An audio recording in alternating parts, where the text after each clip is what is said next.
எல்லாருக்கும் வணக்கம். நான் தனா சமையலேருந்து தனா பேசுகிறேன். இப்போ ட்ராகன் ஃப்ரூட்டை வச்சு நாங்கள் குல்ஃபி செய்ய போகிறோங்க. வாங்க எப்படி செய்யுதுன்னு பார்க்கலாம். நான் ஒரு ஃப்ரூட்ஸு கட் பண்ணி வச்சுருக்கேங்க. இப்போ இது எல்லாம் மிக்சியில் போட்டுக்கலாம்.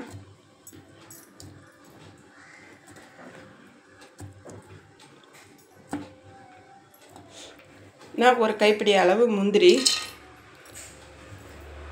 பாதாம், பிஸ்தா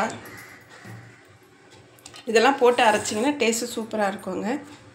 ட்ராகன் ஃப்ரூட்டில் வந்து டேஸ்ட் இருக்காது, அதனால தான் நான் சர்க்கரை வந்து ஒரு 2-3 ஸ்பூன் அளவுக்கு சர்க்கரை போட்டுக்கோங்க. காய்ச்சி ஆற வச்ச பால் 1 கப்பு. இந்த கிண்ணத்தில் ஒரு கிண்ணம் ஊற்றிருக்காங்க.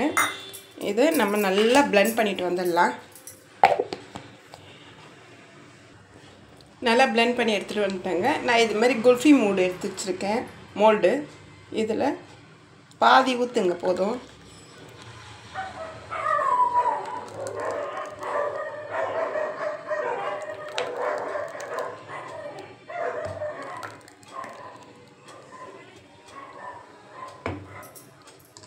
இது மாதிரி மூடி இருக்கும், இதில் போட்டுடலாம்.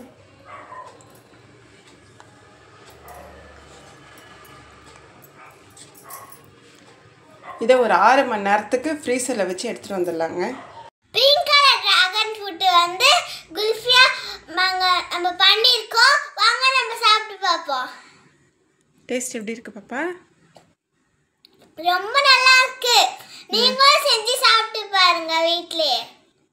இந்த வீடியோ பிடிச்சிருந்தா லைக் பண்ணுங்க, கமெண்ட் பண்ணுங்க, ஷேர் பண்ணுங்க, மறக்காம பெல் ஐகான் கிளிக் பண்ணுங்க. Thank you. Bye. Pink colour dragon fruit வந்து குல்ஃபியா நம்ம பண்ணியிருக்கோம். வாங்க நம்ம சாப்பிட்டு பார்ப்போம். டேஸ்ட் எப்படி இருக்கு பாப்பா? ரொம்ப நல்லா இருக்கு. நீங்களும் செஞ்சு சாப்பிட்டு பாருங்க வீட்லயே. இந்த வீடியோ பிடிச்சிருந்தா லைக் பண்ணுங்க, கமெண்ட் பண்ணுங்க, ஷேர் பண்ணுங்க, மறக்காம பெல் ஐகான் கிளிக் பண்ணுங்க. Thank you. Bye. Bye.